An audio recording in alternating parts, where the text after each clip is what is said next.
Hey guys, welcome back to Legacy Gold. It's Dr. Clay and Dr. Braddock here. And today we want to kind of go down another trail when it comes to staff. Most of you probably saw we shot a video last week where we talked about staff, the importance of staff, and honestly that video kind of got away from us because there's so many different facets to that. We had a lot of feedback of you guys talking about different things that help and follow-up questions, and so we thought we would kind of take the staff idea down one other area that actually came up in Brian's office this morning. We were talking about it while we had lunch a while ago. Kind of let him explain that.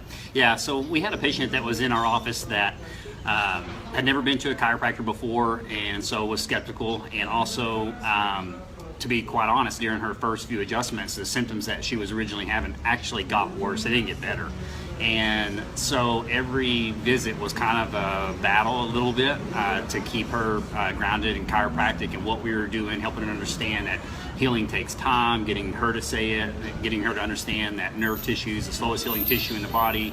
We didn't expect all these symptoms to go away overnight. So I'm doing all the education, and she's hanging in there, and she's doing well. About 2 weeks into care, she really starts to turn the corner to the point where she's also willing to say to me that she is feeling better and that she's noticing that what we're doing is working.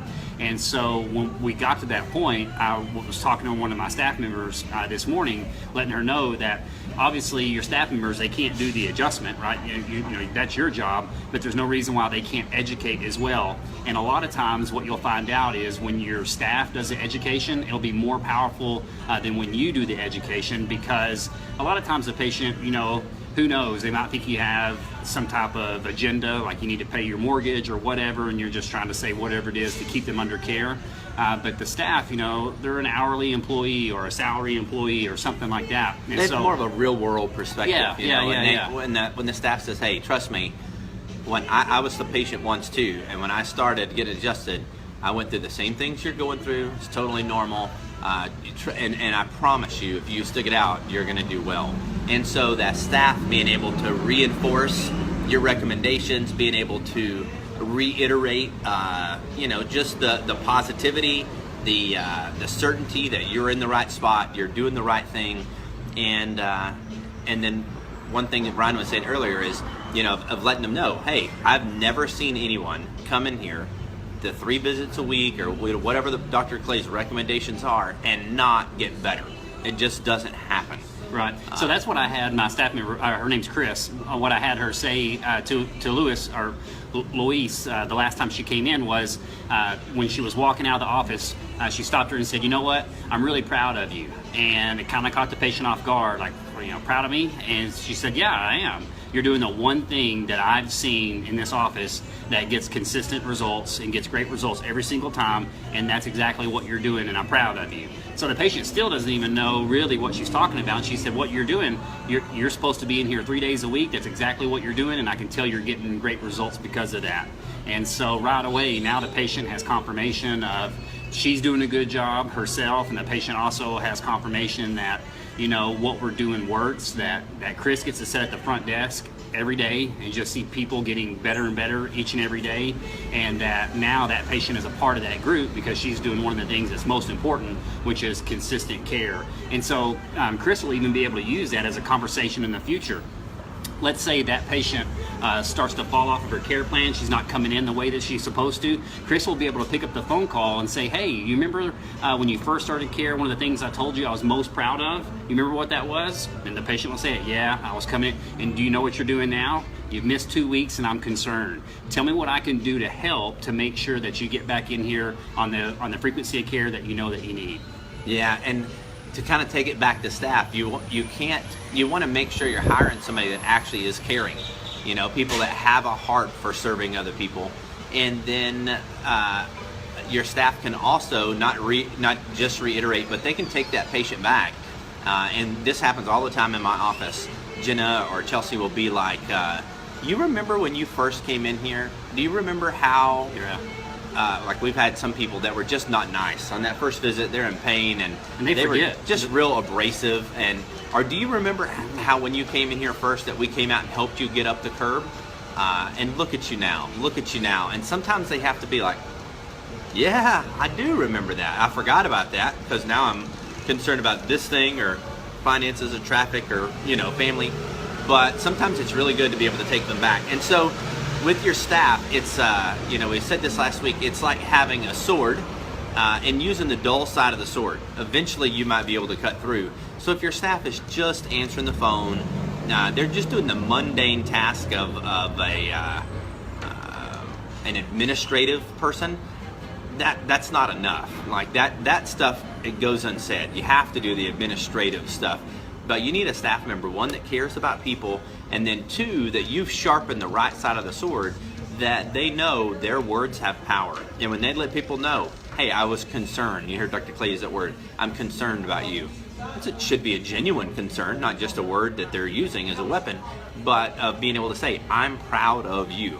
Who's the last 5 people that told you that they're proud of you? Yeah, exactly. And the other thing is to remember that you don't want to be the only one speaking the message in your office. So when you get your staff speaking the message and interjecting into their care, it's going to be a lot more powerful. And that's something else me and Caleb were talking about earlier is don't ever forget that when your patient leaves the office, not only how many people are going to tell them that they're proud of them, but how many people, especially if it's a patient that's struggling, let's say they're in a lot of pain, neck pain, back pain, whatever it is, and they're telling all their friends about their pain and what they're doing to try to get better, how many people are telling them, you know what, I believe you're doing the right thing. I think you should keep going to your chiropractor. You should keep getting adjusted. Even though you're not seeing the results that you wanted, on day one, I think you should stick with it. They're not being told that. So you need to make sure that your staff is there to keep reiterating the same messages that you're sending to your patients. And that didn't happen often.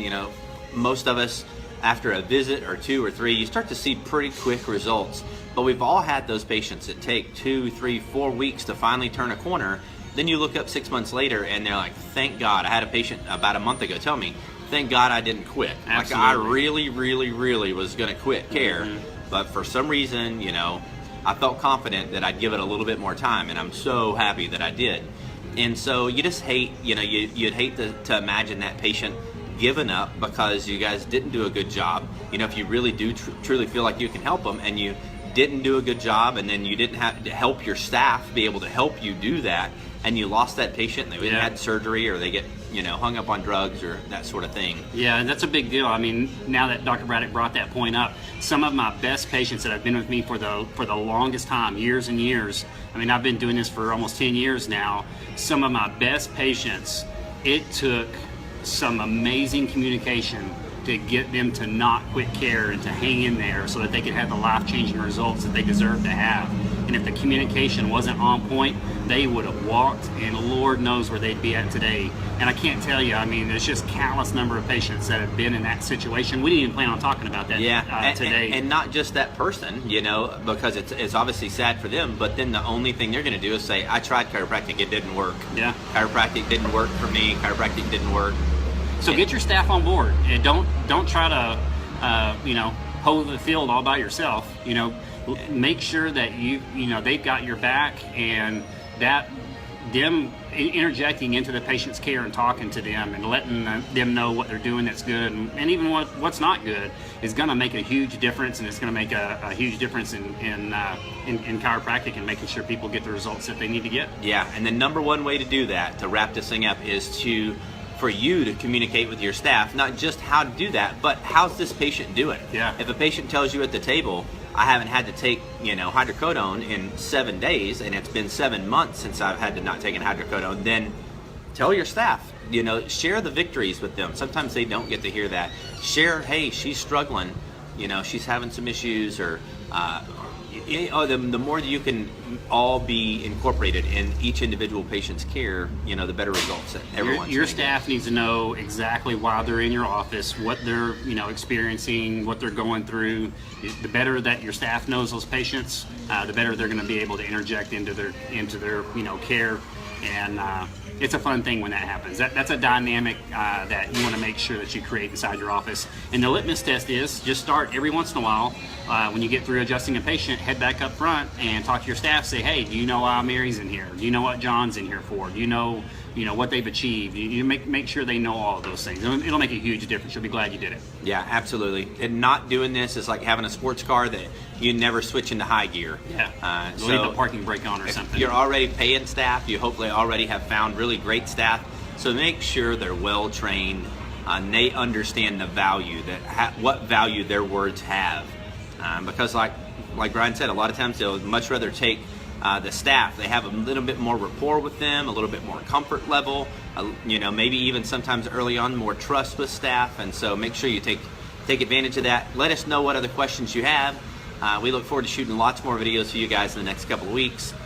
For those of you interested in the article of the week and the library articles, we are working at making those available. So we'll definitely send out a video and be able to get your information so we can shoot those to you again for free.